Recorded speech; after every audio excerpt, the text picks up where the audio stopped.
Hello, Pumpkin. We're going to speak about crypto strategy today. I'm just going to show you a picture, and it's going to be frightening. This is the picture right now. This is from my friend Waz Crypto. You see all these buys at the bottom, and then look at this red. Well, after he sold, it went up 130x. Okay, so firstly, I know this is look, I've got to change the mood a bit. When you're looking at such a dark future, to literally click out and have something just go up 100 and freaking friends. By the way, look at the bottom. This was in 3 days. 3 days. Wow. Okay. So I have a genius picture. It was made by Leonidas a while ago, and I wanted to share this with you. Okay. Bold Leonidas, he's a lovely KOL friend. He's a KOL, your friend. He's an artist on Twitter. I think he's Aussie, and he has all these different trading things. So obviously, when you buy, they can denote it by a B. When you sell, it becomes like a red S, as you can see the greens and the reds here. So I have two favorite ones here, but first I'm just going to show you each of these has a story behind them. Okay, that's actually what's most fascinating about it. So first one is the round trip. You see that round trip?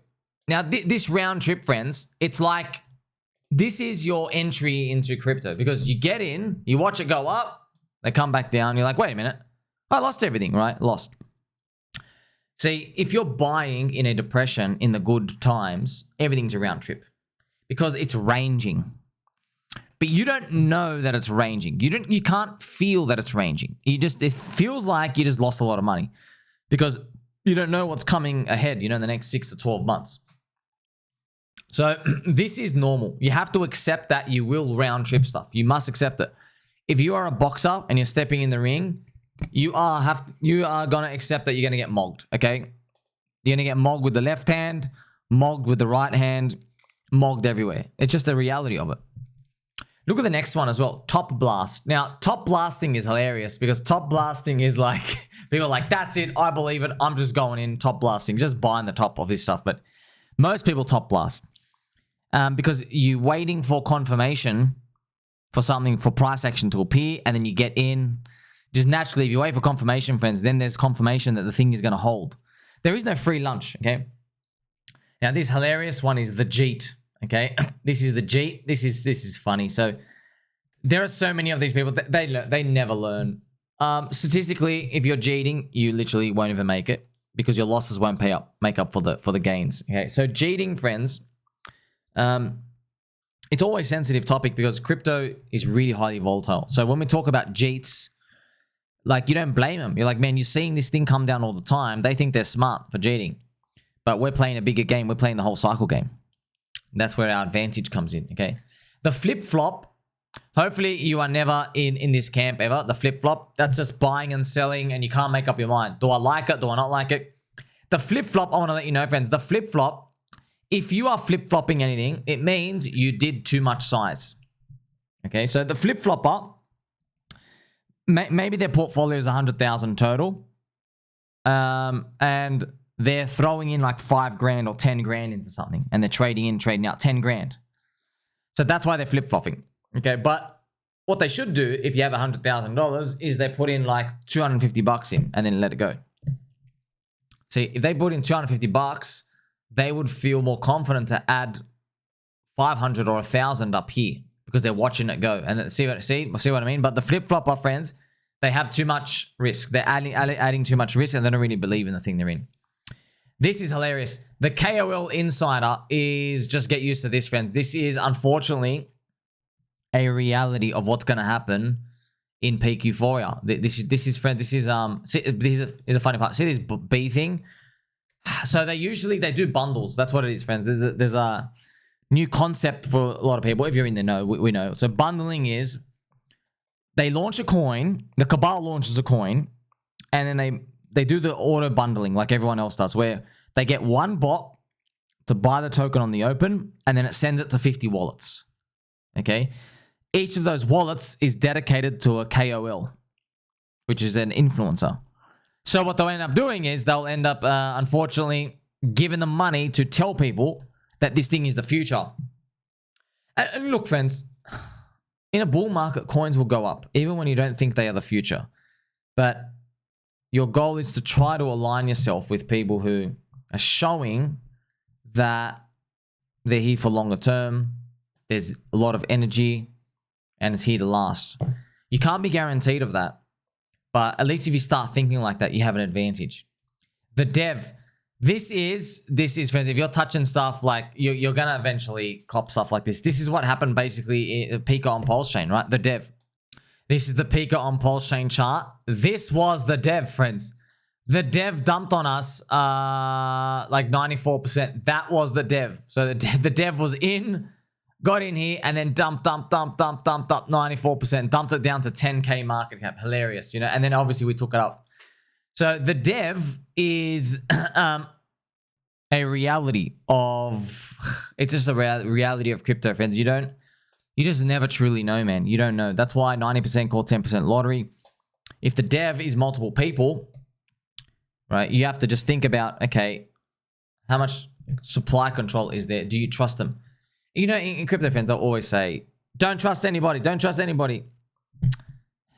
Look, the biggest gains, though, come in coins where you have to trust someone, and it works out. So you just have to accept that gain. The next one, this is hilarious. The VC unlock. This is what everybody is sick and tired of, okay? The VC unlock. See, friends, how it's just them all selling? That is an unfortunate reality because the VC unlock, they open these coins at 2 billion. You can't get in. I can't get in. And they're just telling everybody it's the future of finance and they're taking their money and they're running. The Sideliner, if you are on here, I mean, at least I can help you, friends. See, the Sideliner, there's Sideliners everywhere, but I've told you 90% call 10% lottery. You don't have to put in 30% of your portfolio into something. You can throw in 0.1%, 0.25%. So you should never really sideline anything when you see a lot of stuff. Okay. By the way, just to clarify, there are coins you just have to let go. There are. Wait for a dip. But what you end up finding is when a dip comes, they don't want it anymore. That's just the reality of it. Look at this one. The conviction play. Friends, people, I promise you, whenever I hear of like a big win in the bull market, it was always a conviction play. Every single time. Okay? That's the winners, man. The conviction play. They're the ones. It's people believe. It's like when we talk about PulseChain and PulseX, okay, and Hex. When we talk about them, it's conviction plays. Okay, that's where you get it from. See, the conviction plays, look how many bullets they're using. Buy. But see what I mean? These are the ones that actually change your life because you don't have one bullet and you got 10. So when you get a 10x on that, you got 100 wins pretty much. You got 100 units. You know, a lot of people got more than 10 bullets on. They'll put like, 6 months or 1 year of living expenses in. That's how much they believe. The conviction play. But you need to play the whole cycle. You have to play the whole cycle. That's why you're convicted in the whole cycle. Now, do you remember our friend Waz? He did this. The needed lick. Look at that. Look at his price chart. Right here. See, buy, bang. He sells here and it just does that 130x.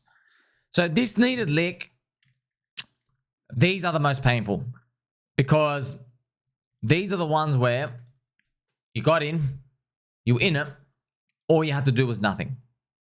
And you still fumbled the bag. That's why these are very hard to live with yourself if you sell everything. You do have an option though. We're talking strategy. Because it's the nature of the beast of the bull. I mean, why do you have to sell everything? Do you have to sell everything? Why not sell just like 50%? Do you really need all that money? If you need really all that money put into a coin, you put in too much. So maybe the people are punting with like $2,000. Okay, if you really needed all of it, you should have put in like $400. Then you can just leave it. Friends, how many times did I tell you of this example, man, of somebody jeets their whole bag and it's a big regret? There's the DogWifHat guy. There's so many coins, man. There was the Peppy guy. Remember, friends, the Peppy guy? He woke up, Jeeted everything. He took out like 800K, but it would be worth 16 million plus. So if he sold half, he'd have an extra $8 million. Instead, he's only got like 600K. He had to pay taxes and stuff, right? So think about it. Maybe you don't have to Jeet your whole bag. Maybe only sell 2/3, 50%, 60%, 70%. Always leaving a moon bag. It's traditional in crypto. Like everybody's been in for a cycle. They're like, dude, just leave a moon bag. How many times when I've seen charts, they just look like it's game over, and they'll make a higher low and they'll come up and bust again. It's just, and this is bull market stuff. This one is hilarious as well. The community member. Okay, the community member. Why do they call that the community member, fans? It's because they buy on the way up, then the coin goes down, and then they say, oh crap, now I'll have to like believe in it long term. Right? The full stack fat finger. This has happened in rare moments, but it actually has happened as well. The tax harvest. I guess that's what people might be doing in the rest of the world. They're buying a token, rugging the coin on another wallet, and they're like harvesting tax loss. Okay. FSH. I don't know what it sends. Is it full send something? This is insane. So you buy up on the way and then you just smack it all the way down. That has happened in a couple of coins. We've seen that. People buy on the way up and they just market dump everything on the way down. But then the market, there's buyers lurking everywhere, right? So they recover it. This one, oh my gosh, friends. This is the one thought you won. Oh my gosh. The amount of times we have seen on Twitter, and friends, there have been people like, I think it was a DogWifHat guy. I think someone put in like $5,000 into DogWifHat, and then he got out at like 400K. And that's awesome, man. Like you're putting like literally what, 5K, you got 400K.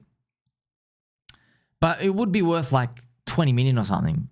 It just looked like on the chart, oh my God, it's just like he's got a small time frame. That's the problem. That's the problem. But also, you know, it's almost a paradox, because somebody who's able maybe to do that, they're rewarding themselves with dopamine hits. They're constantly taking profits, but they're missing out on the one winner. And because they're around in the game long enough, the one winner haunts them. This is amazing. The cook. Friends, this is the cook. This is what you want to do. Look, see how it's a big buy? You buy, and then you're just like, oh, wow, it's going up. It's going up. So sometimes, friends, there's a lot of anxiety in this bull market stuff. So sometimes you just have to peel off your portfolio in places just to keep you in the game. Just to keep you in the game. Because you're peeling off, and if it drops heats, you just buying back. You don't need to do it, though. Because I know a lot of people, a lot of you're just working your jobs. You don't need that. We're in here like every single day. Okay? I'm not going to use a funny example. I don't know if you guys have ever been to the horse races or the dogs, okay, at the stadium. So if you go there, there's like some real degens. There's some real degens at the races, and you can tell they punt a lot. I don't know if you've also been at like a TAB. I don't know if that what it's called over there in the rest of the world, but you know, basically just like a little sports pub where they bet on horses all day, literally just gambling and drinking beer. If you go there, you'll see like these just amazing characters of society, missing teeth, just smell like beer. You're looking very shabby, but they'll always have like in the horses, they do this in Australia. Everyone's got a newspaper. They've got like a newspaper. So because they have so much anxiety watching the race, they'll get the newspaper and they'll like smack their own ass when the horse is racing. They go, come on, come on. Woo! They'll just do that, right? It's hilarious to watch, okay? These punters to do this. When I first saw it, I thought they were just having fun. And then after I've been like a couple of years experience, I realized, oh crap, this is just what they do, right? It is hilarious. And then you're looking at it, you're like, well, there's absolutely no fundamental value why they do this, but it's because you're in the game a lot. So the cook, when you're in the game a lot, why do you do this? It's kind of like checking your own heartbeat, because you're like, at any moment, you're scared this happens. the dev. That's what you're scared of, just the vertical dev happening. That's why you're like, oh, you remember these PTSD moments and you're just watching it cook. So the most important part of all of these, everyone's, everyone asks, what about the taking profits part? Taking profits is cool, friends, but you can't take profits if you don't have the right mindset to get in the first place. There's no profits. Okay, anybody can click sell. It's the buying and then holding part. That's the part that gets you wealthy. So look at Waz. I got a new one for you guys. This one. So this was his, basically, where he just exited and then it goes 130x. I accumulated 2 to 3% supply for weeks while the token was dead. I finally got tired and sold entire stack. Literally hours just before a 130x run up. I'm literally cursed. So, oh man, like who gets that convicted to buy 2 to 3% and then just gives up? I'm curious, man. So there you have it. All these, everything I just showed you, okay? Ultimately, you got to get in early, and you have to just get in at some point, which you already are, and understand that the bigger macro forces, they are contributing more to this randomness of these price tickers moving than anything else in most cases. And they're outside of our control. That's why I remain calm. That's why a lot of other people, like who's experienced, they remain calm. They know, oh yeah, it just depends on what Bitcoin's doing. It just depends on what the stonks are doing, yeah? But it's still, because crypto's like so extremely volatile, you're looking at these buys and sells and thinking there's some rhyme or reason why these things have to move. It actually isn't, you know. If you go back to every single cycle, there's one common theme. It's waiting until this like extreme euphoria. That's what the common theme is. Yeah, for some reason, I mean, everyone can see it on the chart, but not everybody actually can execute on it. But luckily for you, you've now learned this stuff. You go, okay, maybe you have to trim yourself along the way to pay yourself, to keep you sane. There's that part. Maybe you have a Jeet stack that you need to like get rid of just to keep you paid for a year next year or whatever. Maybe you have learned as well about a moon bag. You know, a lot of people, you got to have a moon bag, friends. I mean, like just Shiba Inu, Doge, just these things in the bull. They just something. Look, I would just hate for you to be on one of the winners, and then you got rid of everything, and then just trust me. There is no pain like getting out and then watching it do like another 10. There's no pain like that. Trust me, there isn't, because you had everything right. Friends, it's literally, it's like you're on a soccer team and then you win the grand final one year and you leave, but then they go on to win like 5 grand finals without you. And like they make history. They make the Guinness World Records. You know what I mean? Like you never forgive yourself. But also you got to be mindful that, yeah, a lot of round tripping does occur in these coins where people don't believe. So your system could just be taking out profit, leaving parts of a moon bag, but you don't really need to stress as well. We're ultimately watching the bigger macro prices when it comes to Bitcoin and the stock market anyway. Make sure you like, subscribe, belly button, or catch you in the next one.